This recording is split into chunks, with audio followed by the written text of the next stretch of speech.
කලින් කිව්වා වගේම අද ඉඳන් පටන් ගන්නේ ශ්‍රී ලංකා කණ්ඩායමට ක්‍රිකට් කණ්ඩායමට ක්‍රිකට් බලන් ඉන්න කට්ටියට ක්‍රිකට් වලට ආස කට්ටියට මාස එකහමාරක් ආයෙ ඉතින් ක්‍රිකට්ම තමයි ක්‍රිකට්ම විතරයි බලන්න වෙන්නේ ක්‍රිකට්ම තමයි දැන් ජීවිතේ වෙන්නේ.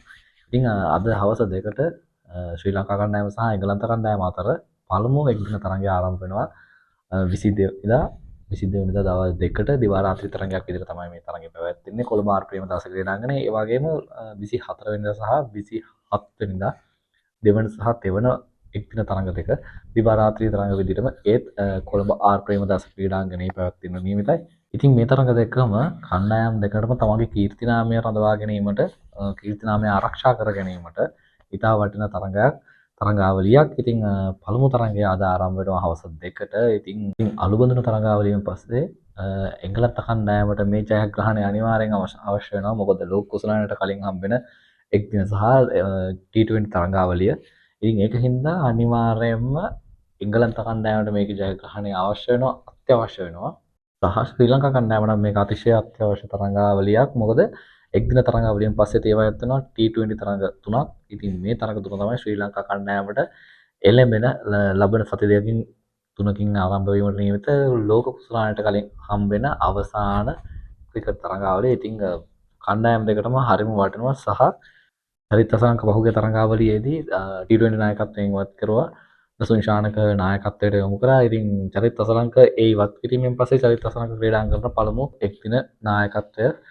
ඉතින් චරිත අසංකටත් ඒ කියන්නේ මේ වෙලාවේ ටීම් එක තෝරා ගැනීමේ ඉස්සෙල්ලාම තරඟාවලිය ජයග්‍රහණය කිරීමම ලොකු ප්‍රෙෂර් එකක් අනිවාර්යෙන් තියෙනවා. ඉතින් ධනංජය සිල්වා මේ සමාජ මාධ්‍යවල විශාල වශයෙන් කතා වුණා. ධනංජය සිල්වා නැවතත් ටෙස්ට් කැප්ටන් නැවතත් T20 එකටත් ගෙනා තියෙනවා.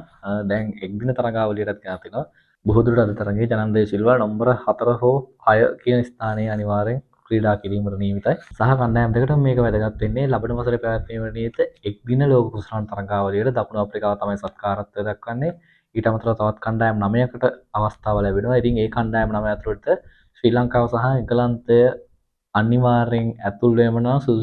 සුදුසුකම් ලැබීමේ තරඟ සෙල්ලම් කරන්න නැතුව අනිවාර්යෙන් මේ තරඟාවලිය ජයග්‍රහණය කරන්නම ඕන. මොකද නැත්නම් මේ වෙනකොට ශ්‍රී ලංකා කණ්ඩායමේ නම්බර 5 එංගලන්ත කණ්ඩායමේ නම්බර 8 ඉතින් දෙගොල්ලොන්ටම අවදානමක් තියෙනවා පහළට එන්න. මොකද පොයින්ට්ස් 5ක් හෝ 4ක් අඩු වෙනවා මේ තරඟාවලිය පරාජය වෙන කණ්ඩායම. ඉතින් ඒක හින්දා තරඟාවලිය ජයග්‍රහණය කණ්ඩායම් දෙකටම අතිශය අත්‍යවශ්‍යයි. විශේෂයෙන්ම ගත්තොත් කෙතරම්ම ක්‍රීඩාංගණය ලංකාව ඇත්තම හදලා තියෙන්නේ මේ ස්පින්නර්ලා. ඒකින් දඟපන්දු යවන්නට තමයි මේ ග්‍රවුන්ඩ් එක හදලා තියෙන්නේ. ඉතින් ලංකාවට හොඳ ස්පින්නර්ස්ලා ඉන්න හින්දා බොහෝ දුරට වනිදු හසරංග මහේෂ් තික්ෂණ සහ දුනිත් වෙල්ලාලගේ ප්‍රේමදාස ක්‍රීඩාංගණයේ හොඳ තමන්ගේ හොඳම හැකියාවන් පෙන්වපු ක්‍රීඩකයන් තුන්දෙනෙක්. ඉතින් ඒ තුන්දෙනා අනිවාර්යෙන් හෙට පන්දු යවන්න විදිහට ශ්‍රී ලංකා කණ්ඩායමේ සෙල්ලම් කරන්න පුළුවන්. බොහෝ දුරට එංගලන්ත කණ්ඩායම බොහෝ දුරට අද තරගය හැරි බෲග්ගේ නායකත්වයෙන් පරණ කණ්ඩායමම සෙල්ලම් කරાવી බොහෝ දුරට. සහ විශේෂත්වය වෙන්නේ හැරි බෲග්